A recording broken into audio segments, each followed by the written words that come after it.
One of the changes that was made over the past few years in the DNC had to do with superdelegates, stopping them from voting in the first round at the convention, hopefully stopping the media from reporting those delegates as if they were already pledged, which did so much damage in 2016. So that was changed, thankfully. They can still vote in later rounds, but not in the first, but maybe soon in the first, at least if a couple of people in the DNC get their way.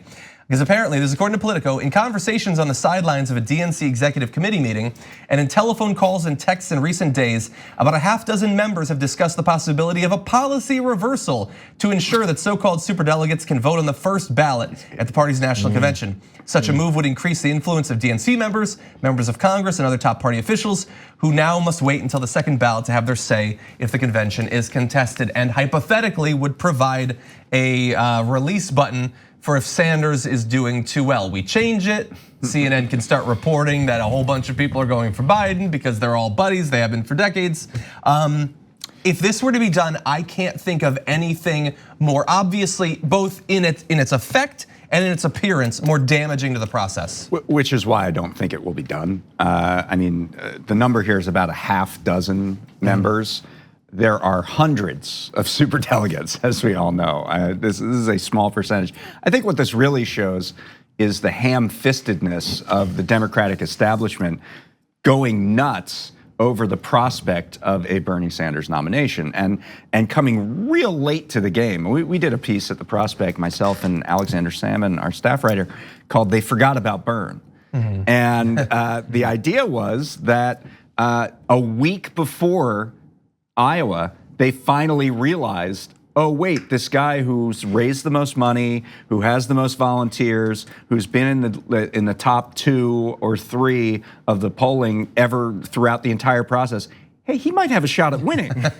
So they, that's when these super PAC ads came in. We saw this one roll out this week. Joe Biden has done close to 10 million in super PAC ads, his PAC in Iowa alone. So you're seeing like this scrambling and almost that in of itself makes the establishment kind of unfit to continue to serve. That you could forget, that you could miss this obvious threat to your livelihood. I mean, these campaigns are way too long, but one thing that they are is they are a simulation of life as in government, in office. And you get things thrown at you and you have to react to them.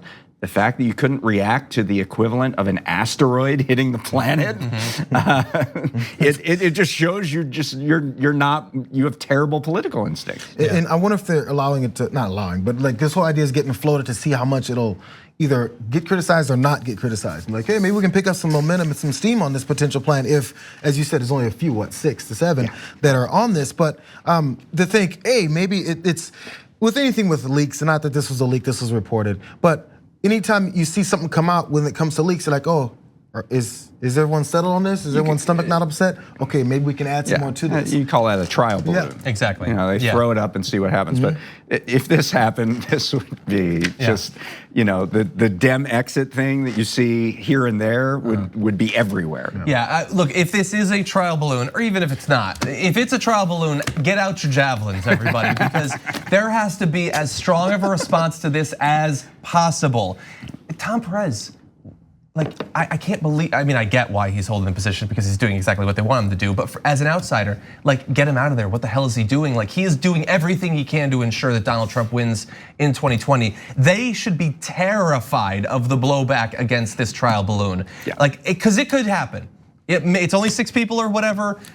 Worse things in the Democratic Party have happened before. It could happen, and think about the effect that would have on the primary when things are starting to line up in the right way. So I would be tweeting to people, be active, okay? Well, John, your javelin may bust the trial balloon, but bubbles, establishment bubbles, are a little tougher. So they're in it so tight, there's no awareness of how this could look to anyone else. They're thinking, hey, the people I surrounded myself with think everything I do is a great idea, So why would they think any different? There's a disregard for a different thought process, and that's why they continue to not believe, as you mentioned, that Bernie Sanders can do anything. It just seems to be like the bargaining stage of the the flow chart: anger, denial, bargaining, depression, and acceptance. Yes. They're bargaining on how can we get out of this thing with Sanders as nominee. Then they'll get very depressed, like you were earlier in the show, and then they'll accept it.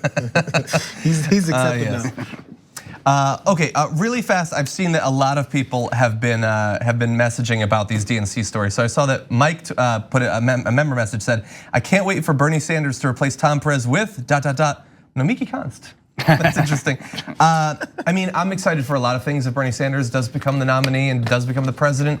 But like, I mean, nothing's going to be higher than implementing the Green New Deal. But pretty high up there is clearing out the leadership of the DNC, because that's going to have a lot of other benefits that come as well. Don't miss your chance to win a trip to Los Angeles and have dinner with Cenk, Anna, and me.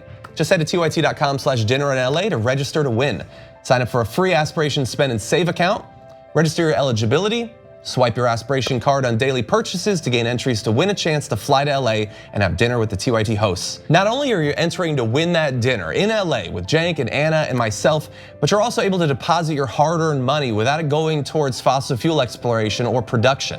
And as a friendly reminder, even if you already have an Aspiration account, you must still first register to be eligible for the sweepstakes.